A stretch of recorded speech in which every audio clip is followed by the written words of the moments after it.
Hello everyone, I'm FD Gary. I'm a young architect from the Netherlands, which happens to write a lot on a keyboard, mechanical keyboard, which has replaced the old-fashioned fountain pen of 100, 200 years ago.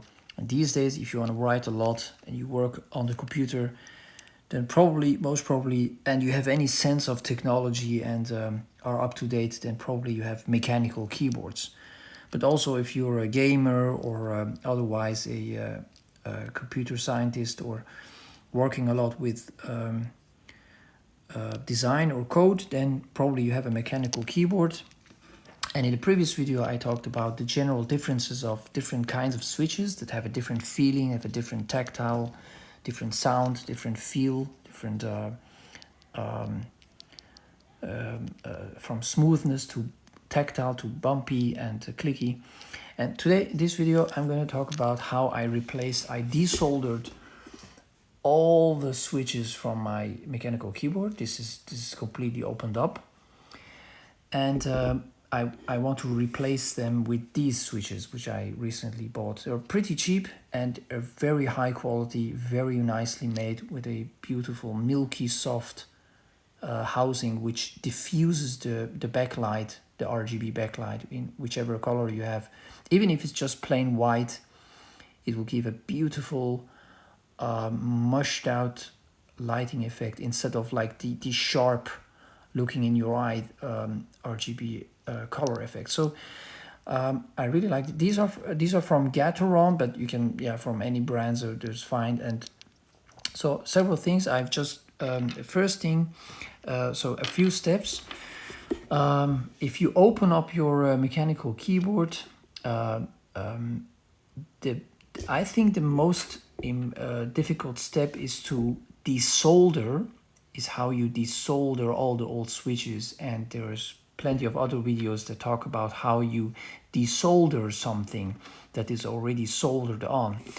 And to get such a nice result, if I may say so myself, usually if you the solders, usually there is black stuff left, there's old solder, there is gunk from some flux that is remaining there. And it takes a lot of practice. Practice makes perfect, as they say, and it takes a lot of practice to get to this level. Every of these holes represents a switch that has been desoldered, and each switch has two contacts, as you can see, which together shorts out and sends the signal to the computer.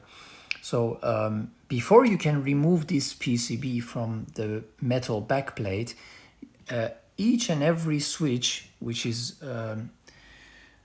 sitting inside this board has to be desoldered in a nice way. Otherwise, it is not possible to use the keys. So you have to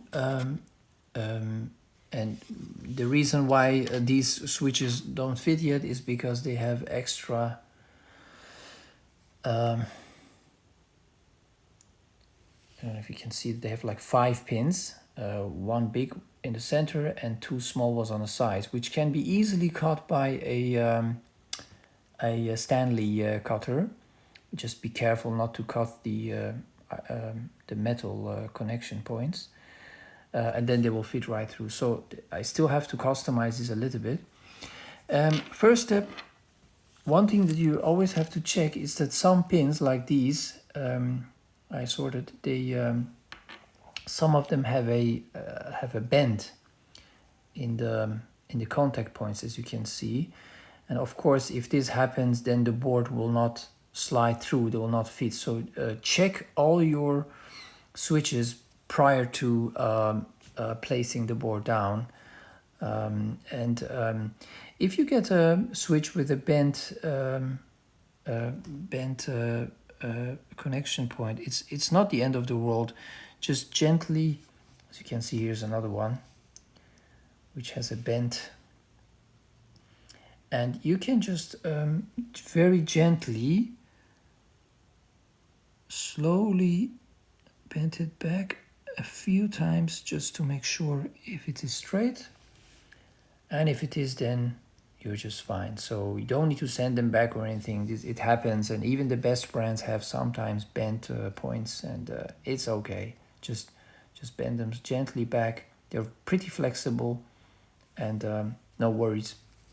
So the the the, the biggest part of your project is to desolder the old switches nicely. After that, you can maybe lube them with oil. These are factory oils, so I don't need to. They're really smooth, so they feel really good. I'm replacing the old speed switches with these linear switches, and they feel really nice, and they have a really long traveling depth. So it feels really nice. I'm happy so far. And in the next video, I will proceed in.